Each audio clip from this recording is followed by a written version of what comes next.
Hey everybody, welcome to the new and improved BTN Studios. Hi. Hi. How you doing, honey? Good. How are you? I'm well. Hey, I'm glad to be here. It's been a long time coming, hasn't it? Been a minute. It has. Hey, and guess what I did, honey? I don't smell anything. Wow. That's my wife, everybody. She loves me. I love her. Really, she does love me. She does. No, I was snooping through the old BTN Studios vault, and guess what I found? What'd you find? I found something that I think everybody's going to find interesting.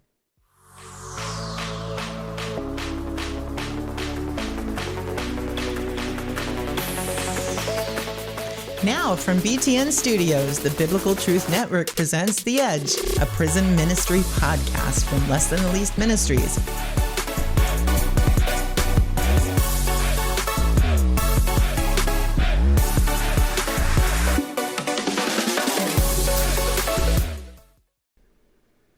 Well, okay, so I went digging through the BTN vault, and I was looking at some of the old videos that we did for the Ramsey unit back when we were thinking about the Worship Academy. Mm-hmm. In fact, Stephanie, I think this was your idea. Wow. Because the Heart of Texas, yeah, wow, whoa. What a shot. Because the Heart of Texas Foundation has this seminary to train inmates to be pastors, but nobody has any training for worship leaders and worship teams in prison units. And it's kind of like the music and all that is just an afterthought. Mm-hmm. In fact, that's true at it seems like it's true at a lot of free world churches as well. You know, that it's just something that we do without any thought or purpose. Maybe they'll try and come up with songs that are the theme for the pastor for the day. Mm-hmm. But as far as, you know, the worship team and the plan for that, it's just kind of a wing it kind of thing. It's not seen as part of the church service, which it really should be. Yeah. And so, you know, we play with a lot of different unit bands and with different bands in the free world. And Stephanie was the choir director at the Plain State unit. And at one point, Pastor Paul Oliveira stepped down as the worship pastor at Cool Church. And so we were going to have a meeting to be to find out who was going to be appointed the next worship pastor. Yeah, so don't ever be afraid to step up when somebody is looking to fill a spot or they're looking for a volunteer for something just because you haven't done something before. Because I'd never run anything like a choir. I've never run anything besides my household with my two little girls. So there was no way that I was going to be. Yeah. Well, and I hadn't been a worship pastor before. In fact, for that meeting, my plan was to endorse somebody else. You know, and everybody else took a step backwards. And next thing I knew, I was the worship pastor. Yeah. And then they said, "Hey, put together a vision for your worship team." And I thought, "Ooh, that's a great idea, but what's that look like? What goes into that?" And in the process of doing that, we really started to flesh out our philosophy on worship teams and the roles and responsibilities. Yeah. And there's some good reasons to have those. Mm-hmm. But, you know, one of the things we wanted to avoid was this idea of perfection. Right. Because why would we want to avoid the idea of going after perfection? Because nobody's perfect. Nobody's ever going to be perfect. Nobody is perfect. Nobody's ever going to be perfect. I didn't know there was going to be a test. Well, there you go. Gosh. I thought I was the test. Yeah. Yeah. Boy. Preach. That'll preach. But, you know, it's not about perfection. It's about excellence. Yeah. And like you said, nobody's going to be perfect. So then we found these things on YouTube called worship fails. Well, but just back to the mission statement for a minute. It's important to have one, and it's not some kind of a thing, you must follow these rules. It's for everybody's benefit. And this way, the whole, everybody that's volunteering, anybody from the choir to set up to everything, the sound people, they know exactly what's required of them and expected of them. And they know it ahead of time, before they ever enter into, you know, the agreement. So they either agree or they don't. Well, yeah. And then there's no, well, he's just picking on me because I'm, you know, this guy's his friend. He wouldn't do that to him. Right. You know? There's no special treatment for Stephanie because she's a diva. You are? Sometimes. Oh, honey, say it isn't so. But yeah, so, everybody goes by the same rules, and has that set of expectations in front of them. And so we go through those in this video. But back to what I was saying, we found these worship fails on YouTube, and we thought it was important to share those with the men and women in prison because they don't have access to YouTube. Right. And there's this feeling, especially amongst new choir members or new band members, that, oh no, I made a mistake. And they get all flustered and it's all over then. Right. And where really the thought process should be not that we're going to avoid mistakes, but that we will have mistakes and there will be fails. Right. So how do you just move on and then learn from that for the next time if it's a learnable moment versus just something that just happens. Right. But we really enjoy those worship fails, like one of them that we don't talk about in there, where Martin lays his Bible down on the keyboard, right, and it starts, and he starts looking around for who's doing that. Yeah, because it couldn't be him. Yeah, of course not. He's the leader. Yes, and it turns out it was him, right. And that's at Hillsong. Yeah, and aren't we all kind of faced with people like that in our lives that are always looking around left and right before looking at themselves to see what the matter might be? I have no idea who you might be. Would do such a thing. I scratch my head. I know it's not me. Let me look around, see who that might be. Yeah. Yeah. Yeah. Okay. And also, it's good to remember that humor's important. It is, yeah. It doesn't hurt to laugh at ourselves a little bit. In fact, there's one I don't remember whether that's in this one or not. There's this one where this guy is fumbling for the lyrics, even though they're right in front of him. He's obviously gotten lost in the lyric chart of where he's supposed to be, and he's an angel standing side. And so we kind of adopted that. You know, when one of us makes a mistake, it's standing side. And it's a way for us to just laugh it off. When one of us makes a mistake.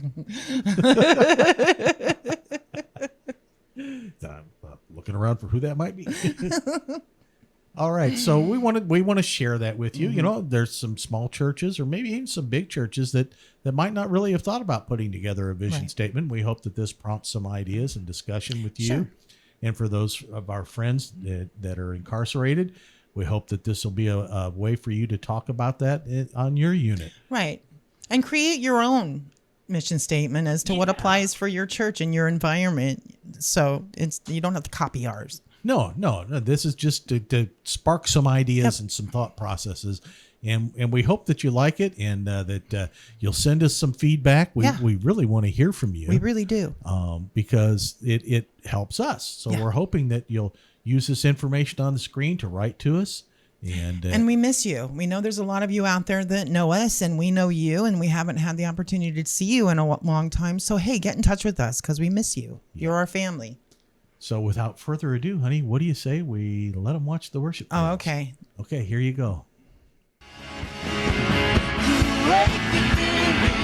Wake within me, you're in my heart forever. Wake within me, you're in my heart forever.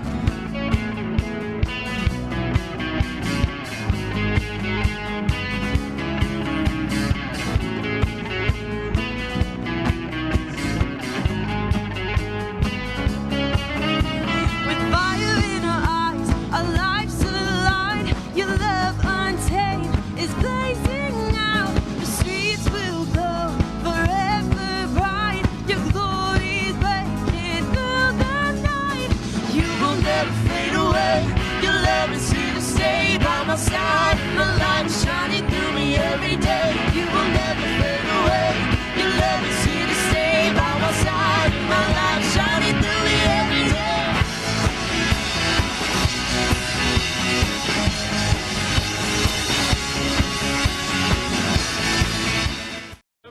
From your heart, filling every part of our praise. Your presence in this place, your glory on our face. We're looking to the sky, descending like like a cloud. You're standing with us now. Lord, unveil our eyes. You're the reason we're here. You're the reason we're singing. So open up the heavens. We want to see you. Open up the floodgates. A mighty river flowing from your heart, filling every part of our praise. So open up the heavens. We want to see you.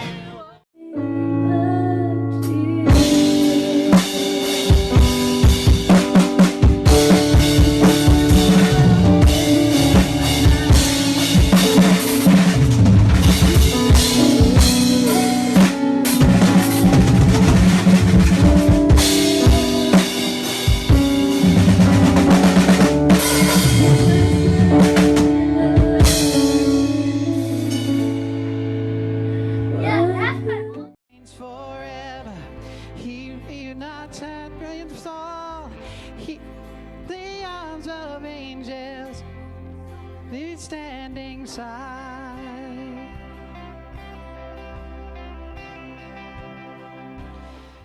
Get those hands together.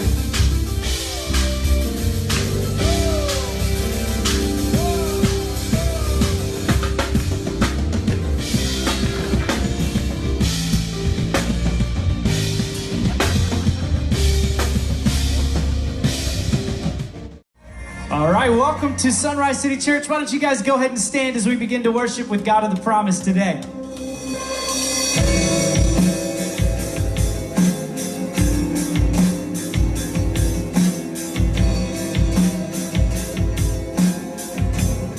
We're going to pause and we're going to start again. Something about that sounded a little weird, as I'm sure you noticed just like me. Sometimes you can't push through. So we're going to start again.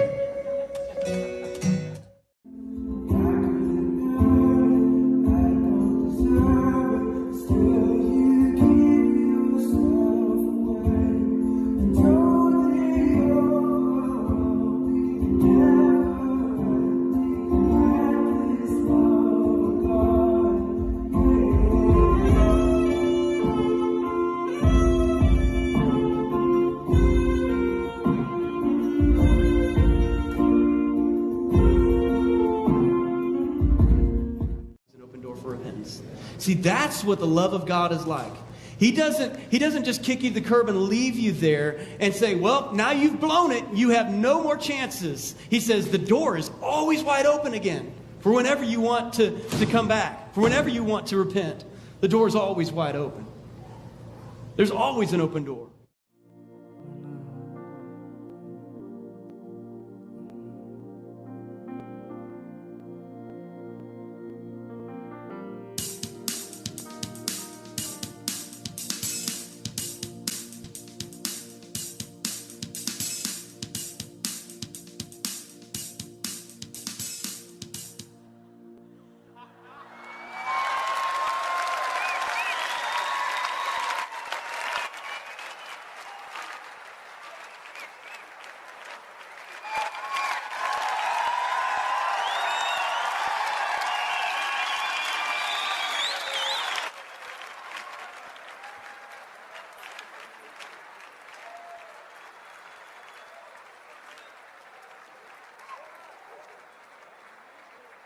Do you know what? I think it's time to hand over.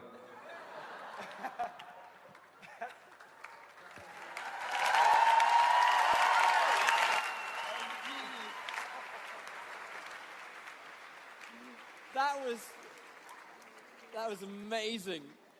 Martin put his Bible down on the keyboard. It did what every keyboardist always dreads.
be made stronger in the presence of my Savior.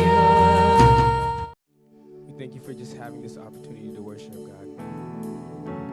We just thank you for just being with us through everything, God.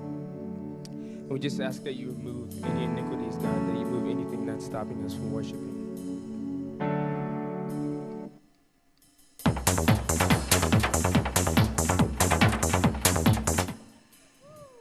Sorry about that.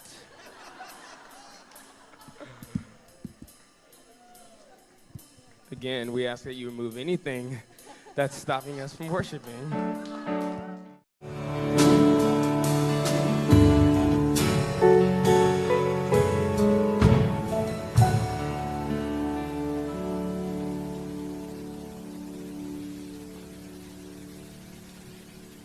That piece of bread that you hold in your hand is it's meant to be.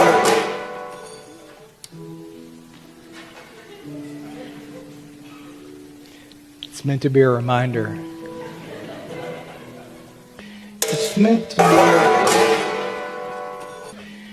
It's meant to be.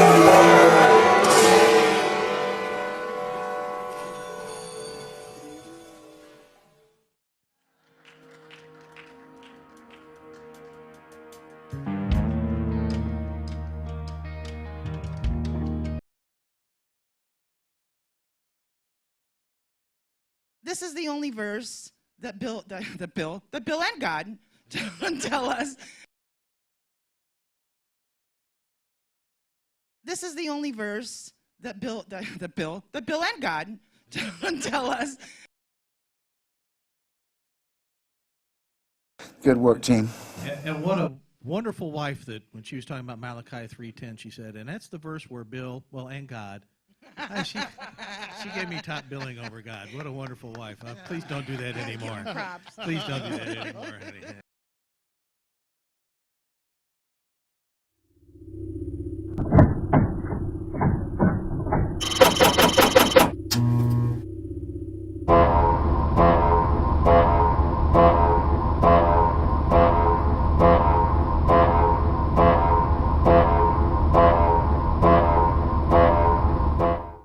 Okay, so that was the worship fails, honey. Yeah. You know, we still laugh at a lot of those. I mean, that tree that was killing that drummer. My guess is he took that thing out and said, do not ever put that on stage again. I loved that really young drummer, too, with the female worship leader. He was just banging away on those drums, boy. I almost pictured that they had this conversation about that in the past, and that he was just gonna show her. Yeah. They something had happened during rehearsal. Yeah. And I don't know what happened while we're talking about drummers, because there were a few of them there. A couple of them that stand out to me. The very first one where the whole drum cage falls apart, right. And they take a lot of time putting up those mics over the overhead mics to make sure they get the things that they want. And, of course, that got destroyed. But that drummer then, he should have realized that he doesn't have that padding anymore, and he did not hold back after that. He just kept going. Yeah. And then, of course, the other drummer, where right after you had the keyboard fail, you're thinking that drum going wild is the keyboard again, but it's not. It's that drummer. Yeah. And, we talked about, I wonder if were they making that their own? Yeah, kind of like the Careless Whisper. Yes, the saxophone who played Careless Whisper. I know one song really well. Yeah, that's what that was. Well, it's that, or that's why you don't do secular gigs on a Saturday night, because sometimes you drag that stuff with you in on Sunday morning, right? But the point of the worship fails is that failures are going to happen, mistakes are going to happen. I mean, I stopped one fret too soon on that note, and I didn't get off of it either. And I let it hang out there. Oh, my Lord, help me. Why stop?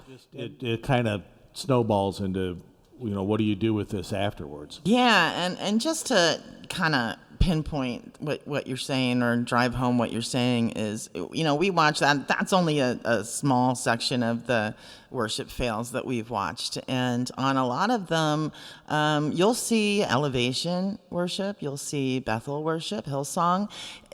We all make mistakes. We're human, so we're fallible. So like you were talking before, we don't expect perfection. Perfection is not something that we're ever going to achieve in this lifetime. But excellence, our first fruits, our best. We want to give our best. If we're going to be serving our Lord, then we want to give it the best effort that we have. Well, and that's an excellent point, and it is, in particular, one of the things that we put in our vision for Cool Witness was, this desire for excellence rather than perfection, and the reason for that is because of what God did for us. How can we give less for Him than what He gave for us? Now, your vision may be different, and we've talked about this as we were looking at how are we going to build this course. We thought the very first thing has to be the purpose. What is the purpose of worship? And in that purpose, what is your vision for praise and worship? What do you plan to do? What do you hope to accomplish?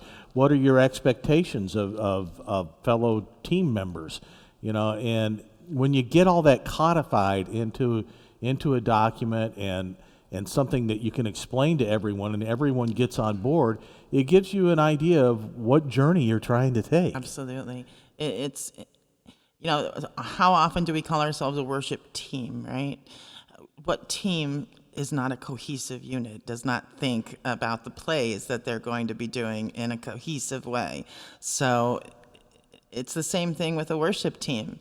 We have to be on the same page. We have to be thinking about that way, about the result that it is that we're looking for.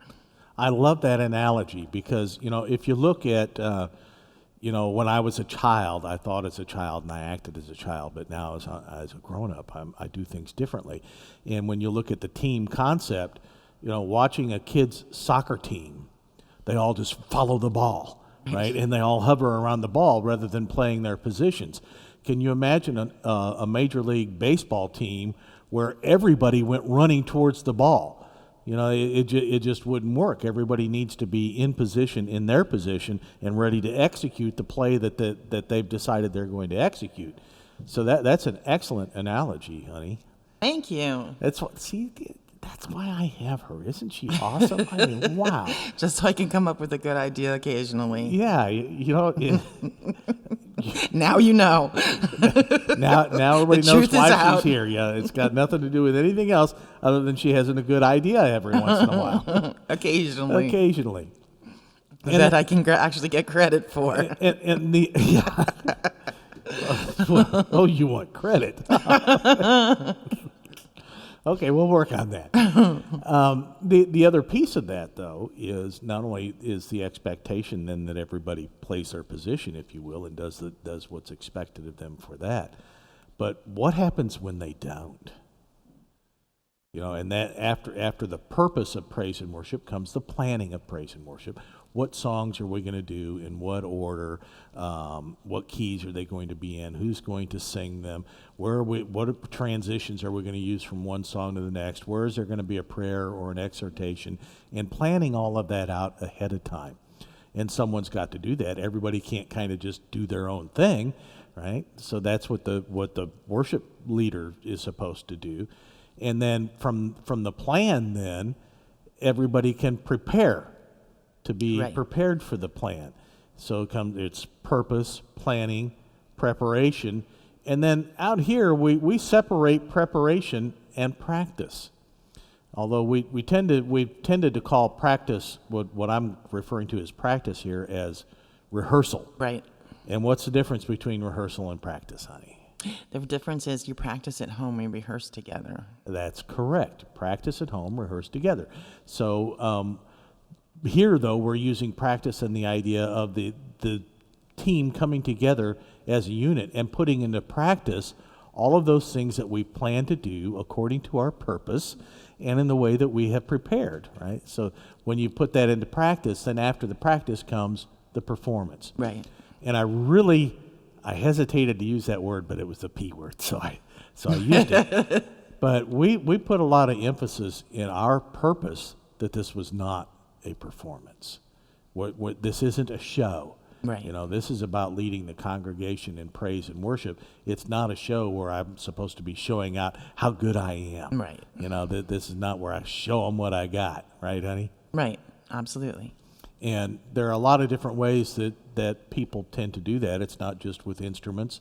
You know, they can get really excited, hallelujah, or, you know, decide that, hey, between these two songs, it just struck me this little thing that's happened before, and I want to talk about that, and just start talking. Well, right.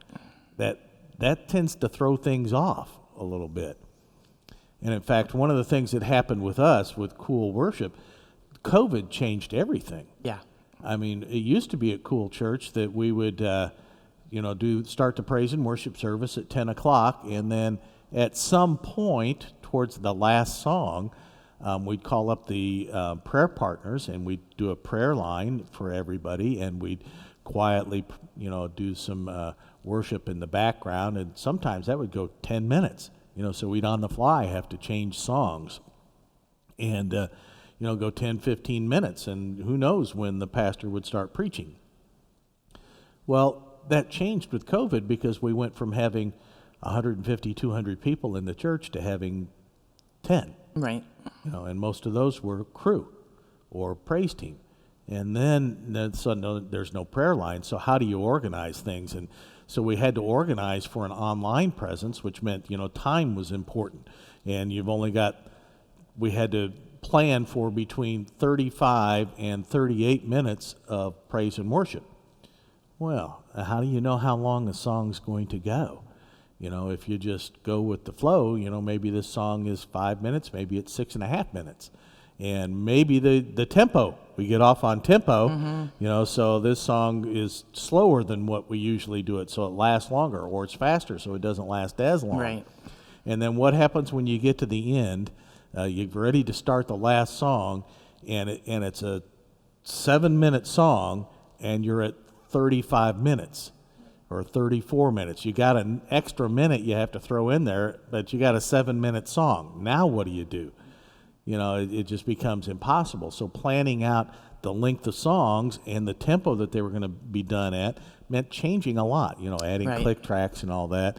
And, Getting used to that. yeah, Stephanie, you really didn't like click tracks at the beginning, did you? What did you No. tell me?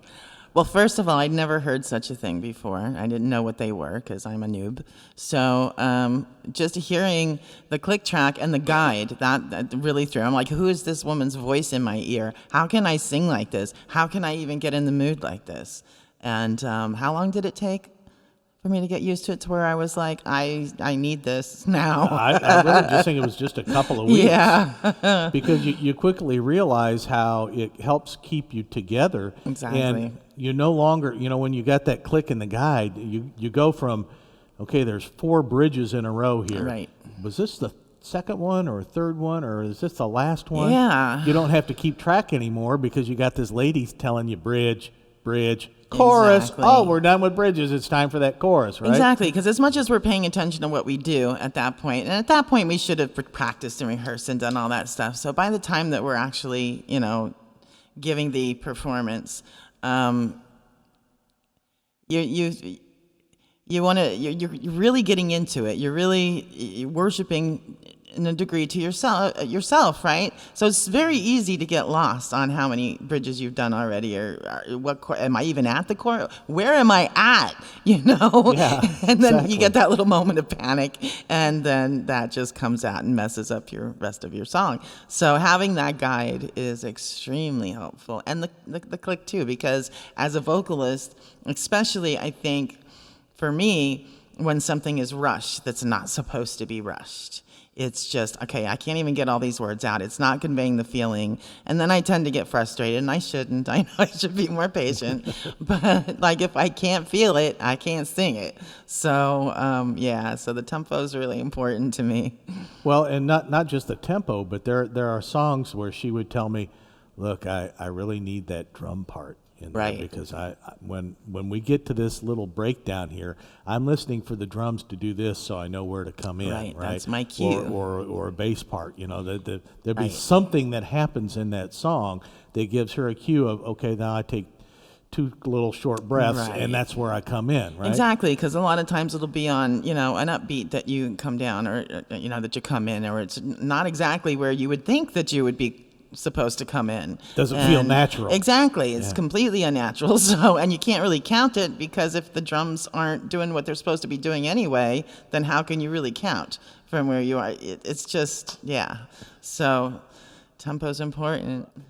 Right, and that's another thing where we were talking about the difference between trying to do cover songs and make it your own. There are certain hooks in songs that are part of what that song is. And when they're not there, even the congregation, they may not be able to define what that is or tell you, hey, here's what was missing, that little hook in there. They won't be able to tell you that, but they'll know that something just didn't sound right. And when it doesn't sound right, rather than your focus being on Jesus and being in worship, your mind goes to, what did I just hear? That didn't sound right. And so that's what we've tried to avoid, right? And I'm not picking on drummers. I'm not going there. I think the thing is, for me anyway, and I don't know about other people, but for me, I'm not an air guitarist. I'm an air drummer. Like everything to me is, I hear that I'm listening for the beat and the drums. Yeah, pretty good. But yeah, so it's I'm not picking on you. I love you guys, but it's definitely It is important, and a lot of these songs that we bring, especially the up-tempoed ones, have huge guitar parts. Well, even some of the quieter ones, they have those nice little drum parts in them, and so I realize how hard it is to recreate exactly what is going on. So, but to get the gist of what's there. So let's talk for just a second, honey, about purpose. Okay. And I don't know if you can remember any of the key points from our old vision document that we put together with Cool Ministries. Probably nowhere near as well as you do.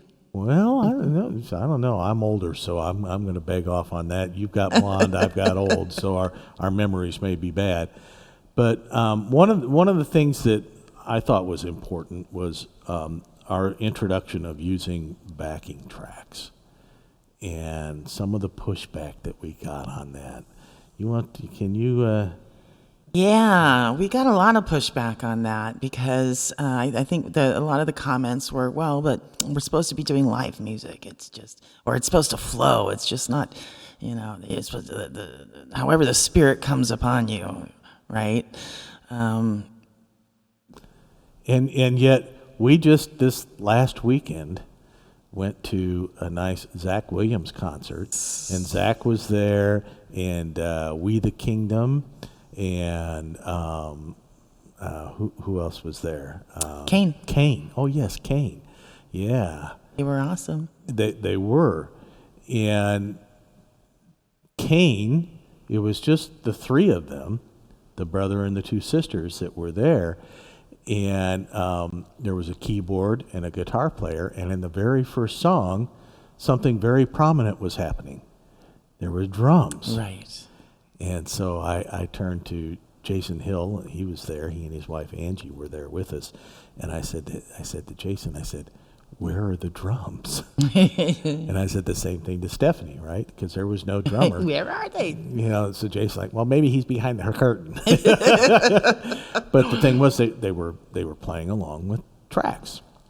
And where we first noticed that, maybe you could talk about that. That was at that. Right, when I was at the Mercy Me concert. Yeah. And he explained to us that when they come out and they do most of their songs and most of their music, they come out with backing tracks, because it just fills in where there might be an emptier sound, and you want it to sound as close to, even he said, the album as what the people are used to hearing. And but they were missing some backing tracks for some particular songs that they wanted to do, that they ended up doing acoustically, and then so he was explaining to us the difference between the sounds and how and what the reasons were for the backing tracks. But the fact that you're using them in live performances, it is part of the live performance in today's music. He even said something like, I'm sorry if this doesn't sound good, or something like that. I apologize in advance if you don't like this. Right. So yeah, it kind of came as an eye opener to us that even the main groups they will use backing tracks as well in their performances. Right. So it doesn't mean that we're not being genuine whenever we're having a worship service that uses backing tracks. It just simply adds to the fullness of the sound. It does that, and it also means that if it's a 6-minute and 38-second song, guess what? If you're playing along with the track, guess how long the song's going to take?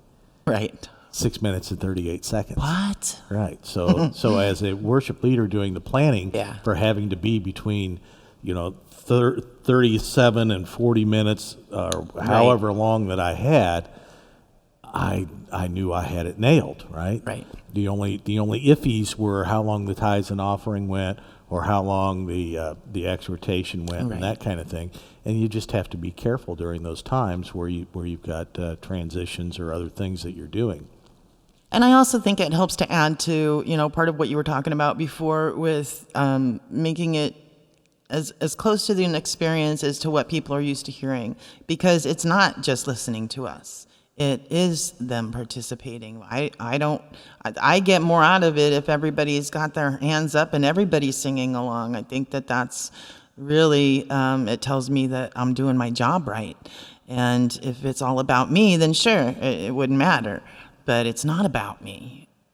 Yeah, that's an excellent point. There are times where vocalists will all do all these gymnastics with extra runs and things that aren't in there, and it draws attention to them. Right. And we went to great lengths to try and not draw attention to ourselves, especially me. Yeah, that's difficult for Bill. But yeah, that's why I said great lengths. It took a lot of effort on my part. Another point on backing tracks, and then we'll move on to other things, is that one of the issues that we had is you'd plan this set out, and then and the plan was that we'd have a bass player, a keyboard player, and a drummer, and then at the last minute the keyboard player or the drummer would say, "Hey, my parole officer isn't here yet, and so I'm stuck. I'm probably not going to be at church today." Oh, what are we going to do without a drummer? Or what are we going to do without a keyboard player? 3 of these songs start with piano. So it made it easier for me then to just say, okay, well, I'll add that piano part from the track back in there, and we can still do those songs, right? And sure, it looks pretty obvious when you got a guitar player, a bass player, and a drummer up there, and the song starts with piano. Right. But again, it's not about us as artists or performers. It's about the worship experience. And not distracting from it nor detracting from it. Yeah, so if we don't react to that and look around, where's it going? Neither the congregation isn't going to either. Well, and the other thing that it provided for us during that time is, you were talking about before, partly with the drums, is for me, if somebody couldn't get those drum cues down, I could turn down their drum in my ear, and Bill could turn up the backing track drum in my ear, so that's what I was hearing. So I had my cue where it was supposed to be. And so that made a big difference with a lot of things, what you could just make those little adjustments into one person's ear. Yeah, that's a good point. You can put it in the in-ear monitor. Doesn't have to be going out into the house or out onto the web, because our drummer can carry that, right? But if there's something in there that she had to have, then I could stick it in her ear, so to speak, and she'd be fine, Right. And that's an excellent point. It also made it to where we could do Wednesday night services, because a lot of the time people are working, they're busy, they're doing whatever, then they couldn't make it for a Wednesday night service. So it did make it to where we could go in on a Wednesday night and provide worship for the service there as well. With just us, and it wasn't just me with an acoustic guitar. Right, because that would have been tragic. Yeah. Preach. She's heard me play guitar. And another thing that I think is important to mention in there is that it was in our vision, and we've talked about it maybe too much, but that is the search for a spirit of excellence. Yeah. And I thank God that we're like-minded in that. Yeah. We're almost paranoid to the point that we don't want to get up there and just have it be horrible. To know ahead of time that we've worked on this and we feel like we're ready. Yeah, something's gonna go wrong. I'm gonna come in late on a chorus and have to catch up, or I'm gonna sing a wrong word or something like that. Hopefully I don't do a standing side thing, but I could, and that happens because we're humans. But for the most part, we know we're going to be ready because we have prepared. And the reason we prepare is so that the praise and worship, the corporate experience, is one about Jesus. Imagine a birthday party. You're going to throw a birthday party for someone, but what you think is most important is you as the person throwing the party, rather than the person for whose birthday it is, right? And so for us, the praise and worship isn't about the worship team. Really, it isn't even about the congregation. It's about the one that we're worshiping. It's about Jesus Christ. Absolutely. Now, to a degree, it is about us as a worship team, and it is about the congregation because we're the worshipers. So as the worship team, we need to be prepared enough to be able to lead people into that spirit of worship. Right. And it is about the congregation. They need to be ready to enter into that and willing to enter into that spirit of praise and worship so that our King can be glorified. And it's about plowing that field. It is, to a degree, excellent. about the congregation. This is, she talked about this in one of the exhortations, and I will never forget this.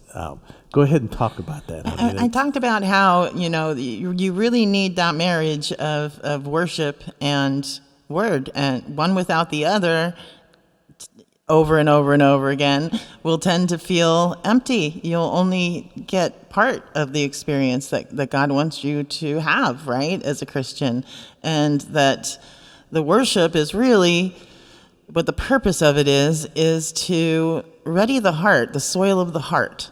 And it's the preparation. You would never plant a field without preparing the soil and without, getting your rototiller out there and turning it over and really working it and preparing it for the seed to be planted so that it can catch well and have a good, healthy harvest.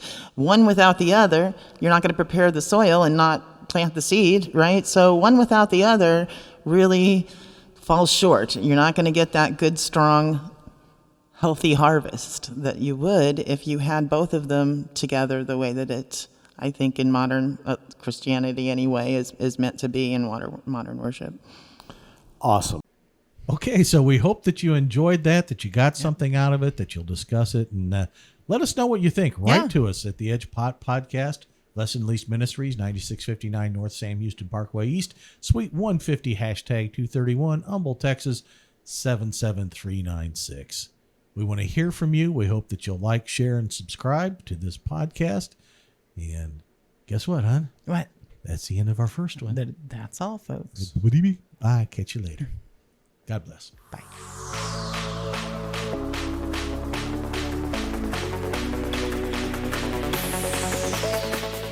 Hi, thanks for joining us today on The Edge, a Less Than the Least Ministries podcast.